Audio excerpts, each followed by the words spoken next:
नागपूर शिपाई पदाची तयारी करत असाल तर मित्रांनो आपण या व्हिडिओमध्ये अत्यंत महत्त्वाचे प्रश्न पाहणार आहोत. PYQs पाहणार आहोत जेणेकरून येणाऱ्या परीक्षेमध्ये तुम्हाला त्याचा 100% फायदा होणार आहे. आणि आपला जो हा व्हिडिओ आहे व्हिडिओ नंबर 4 आहे. या अगोदरचे व्हिडिओ पाहण्यासाठी प्लेलिस्ट आहे. त्या प्लेलिस्टमध्ये जाऊन तुम्ही पाहू शकता. अत्यंत महत्त्वाच्या प्रश्नावर आपण चर्चा करणार आहोत. मित्रांनो तुम्ही जर कोर्ट भरतीची तयारी करत असाल आणि त्यामध्ये लिपिक आणि शिपाई पदाची जर तयारी करत असाल तर त्यासाठी आपण त्या पदासाठी असणारा अत्यंत महत्त्वाचं कंटेंट्स आपण तयार केलेलं आहे. यामध्ये लिपिक पदासाठी सराव करण्यासाठी तुम्हाला पॅसेज देखील आपण तयार केलेले आहेत. तसेच कॉम्प्युटरसाठी अत्यंत असणारे महत्त्वाचे क्वेश्चन्स आपण तयार केलेले आहेत आणि 90 मार्का जो काही पेपर आहे लेखी परीक्षेचा त्यासाठी असणारे क्वेश्चन सेट आपण तयार केलेले आहे. त्याची लिंक डिस्क्रिप्शन बॉक्समध्ये दिली आहे. त्या ठिकाणी जाऊन तुम्ही डाउनलोड करू शकता. शिपाई या पदासाठी सुद्धा आपण प्रश्नपत्रिका तयार केलेल्या आहेत. 20 प्रश्नपत्रिकाचा सेट आहे. तुम्ही जाऊन डिस्क्रिप्शन बॉक्समध्ये जाऊन तुम्ही काय करू शकता त्या ठिकाणी डाउनलोड करू शकता. तर आपण पाहूया अत्यंत महत्त्वाचे प्रश्न. तर पाहूया मित्रांनो अत्यंत रासायनिक सूत्र काय आहे. यामध्ये ऑप्शन दिलेले आहे H2O, CO2, O2, N2. तर या ठिकाणी आपल्याला माहित असायला पाहिजे पाण्याचं जो काही रासायनिक सूत्र आहे H2O. त्याच्यानंतर पुढचा प्रश्न काय आहे पहा. सूर्यमालेचा केंद्र कोणता आहे. तुम्हाला पॅटर्न माहित असणं अत्यंत आवश्यक आहे.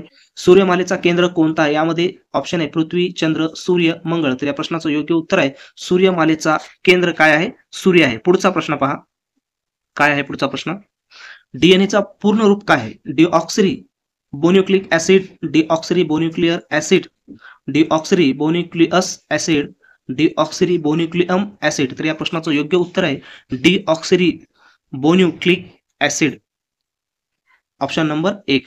पुढचा प्रश्न पहा कोणत्या ग्रहाला लाल ग्रह असे म्हटले जाते किंवा म्हणतात. मंगळ, शुक्र, बृहस्पती, शनी. तर या प्रश्नाचं योग्य उत्तर आहे मंगळ या ग्रहाला लाल ग्रह असे म्हटले जाते. पुढचा प्रश्न पाहूया काय म्हटलेला आहे पहा. न्यूटनचा पहिला गतीचा नियम काय सांगतो. यामध्ये ऑप्शन नंबर 1 प्रत्येक क्रिया एक समान आणि विरुद्ध प्रक्रिया असते. वस्तू आपल्या स्थितीत राहते जोपर्यंत बाह्य बल लागू होत नाही. वस्तूची गती बलाच्या प्रमाणात असते आणि ऊर्जा नष्ट होत नाही फक्त रूपांतरित होते. तर काय आहे ऑप्शन नंबर 1. ऑप्शन नंबर काय आहे या ठिकाणी बी. काय म्हटलेलं आहे पहा वस्तू आपल्या स्थितीत राहते जोपर्यंत बाह्य बल लागू होत नाही. पुढचा प्रश्न काय आहे. मानवी शरीरातील सर्वात मोठा अवयव कोणता. यकृत, त्वचा, हृदय. आणि पुढचा ऑप्शन्स आहे फुफ्फुस. तर या ठिकाणी काय आहे या प्रश्नाचं योग्य उत्तर त्वचा. पुढचा प्रश्न पहा कोणत्या प्रकारच्या ऊर्जेचा वापर सौर पॅनलमध्ये होतो. सौर ऊर्जा, पवन ऊर्जा, जल ऊर्जा, अणु ऊर्जा. तर या प्रश्नाचं योग्य उत्तर काय आहे सौर ऊर्जा. पुढचा प्रश्न पहा भारतीय चलनी नोट कोण छापत असते. Reserve bank, state bank of India, वित्त मंत्रालय, संसद. तर काय आहे भारतीय रिझर्व्ह बँक. पुढचा प्रश्न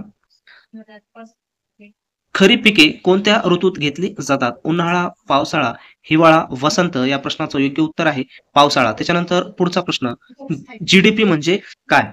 gross domestic products, gross direct products, great domestic products, gross domestic performance. तर या प्रश्नाचं योग्य उत्तर आहे ग्रॉस डोमेस्टिक प्रोडक्ट्स. पुढचा प्रश्न भारतातील हरित क्रांती कोणत्या क्षेत्राशी संबंधित आहे. दूध, मत्स्यपालन, शेती, उद्योग. तर या प्रश्नाचं योग्य उत्तर आहे शेती. त्यानंतर पुढचा प्रश्न भारताचे पहिले अंतराळवीर कोण होते. राकेश शर्मा, कल्पना चावला, सुनीता विलियम, राजाचारी. तर या प्रश्नाचे योग्य उत्तर आहे राकेश शर्मा. अशाच प्रकारचे व्हिडिओ पाहण्यासाठी मित्रांनो आपल्या चॅनलला सबस्क्राईब करा आणि पुढे तुमच्या मित्रांना हा व्हिडिओ शेअर करा आणि टेलिग्राम चॅनलची लिंक डिस्क्रिप्शन बॉक्समध्ये दिली त्या ठिकाणी जाऊन तुम्ही सबस्क्राईब करा.